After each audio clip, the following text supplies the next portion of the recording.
Hi everyone, and welcome to Eric's Electronics Workbench. So if you follow the projects on my channel, then you know that a while back I started going through a group of the plugins that are used in the HP 5245L frequency counter.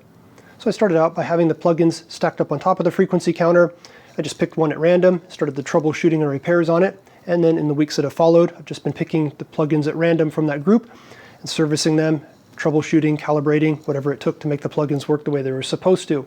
Now some of the plugins were in pretty good condition, but other plugins had some really serious problems and took a lot of troubleshooting and a lot of repairs, and in some cases some very obsolete and hard to find components. So if you haven't seen those other videos, definitely check them out. Well, this HP 5262A time interval unit is the last plugin from that group. Now in the weeks that have followed, I've actually picked up a couple more plugins. They're pretty interesting units, so we'll take a look at those in the future. But again, this is the last plugin from that first group. So the idea behind the 5262A is that it measures between a start and a stop pulse, or it could measure 2 points on a waveform. So think of a sine wave, and then let's say the sine wave is going like this and it's ramping up. You could have from this point on the waveform to this point over here, as the waveform is going up. You could measure the time between those 2 points, or you could have a pulse that's occurring and then another pulse that's occurring, and you could measure the time between those pulses. So pretty useful plug-in and the capabilities that it adds to the 5245L. Now modern frequency counters basically have the features that's in this plug-in. They're already in a frequency counter nowadays. So like many of the other plugins, this is an open frame design. You have to be careful when you handle them. You don't end up pressing in on a component or damaging something. And it has the 50 contact Centronics on the back to plug into the 5245L. It was in clean condition. This is how it looked when I received it. And I've already gone through this plugin and found that it is in good working condition. There's really nothing wrong with it, but it needed a little bit of calibration, which I've already done. So in this video, I'm just going to demonstrate how you use this plugin to make a measurement. So we'll take a look at that in just a moment. But for the calibration, there's a trimmer capacitor and a potentiometer, and then the same thing is duplicated on the other side. Capacitor and potentiometer, those are the only calibrations. And they were pretty close, but they needed a little bit of touching up. So I'll get that installed in the frequency counter in just a moment. But let's go up to the function generator, and I'll show you the pulses that I'm going to use to make the measurement.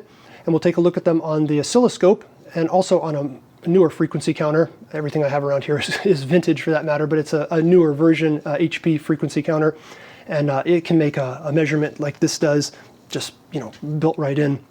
So we'll take a look at the measurement that it comes up with, and then let's see how this does in this frequency counter and the measurement that it makes.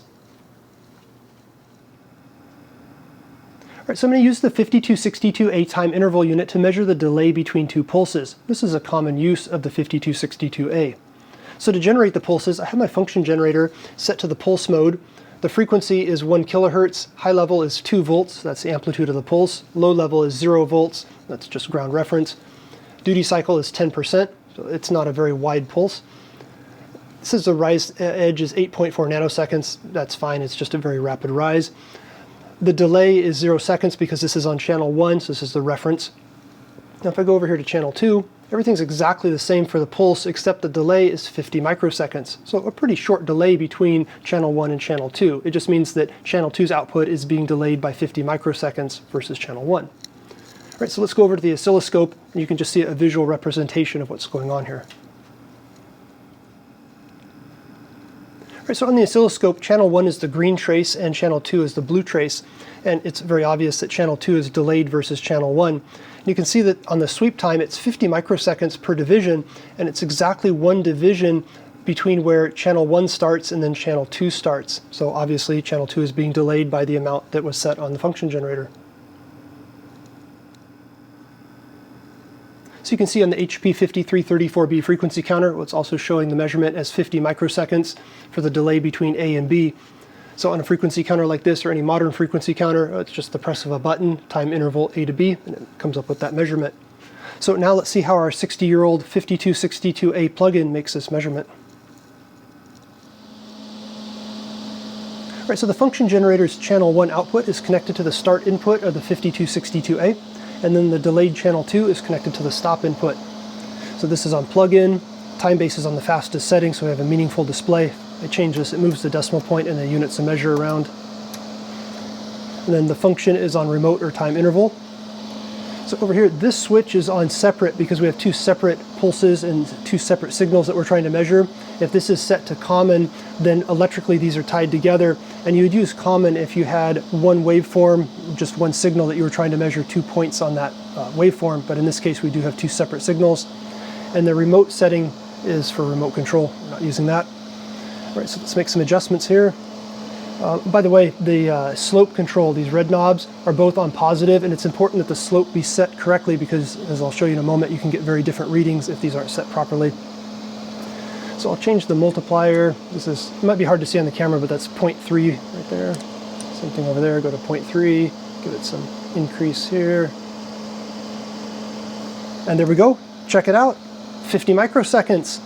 It's in agreement with the other instruments. So not bad for a plug-in that's pushing 60 some years old.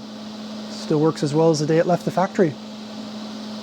So if I change this to the negative slope, you can see you get a very different reading, because now on the negative side of this slope, by the time it hits the stop pulse on the positive side, you have a much larger time.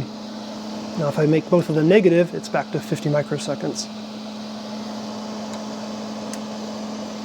So yeah, it's working extremely well, a very useful plug-in to have. So as always, thank you for taking time to watch, and until next time, take care. Goodbye for now.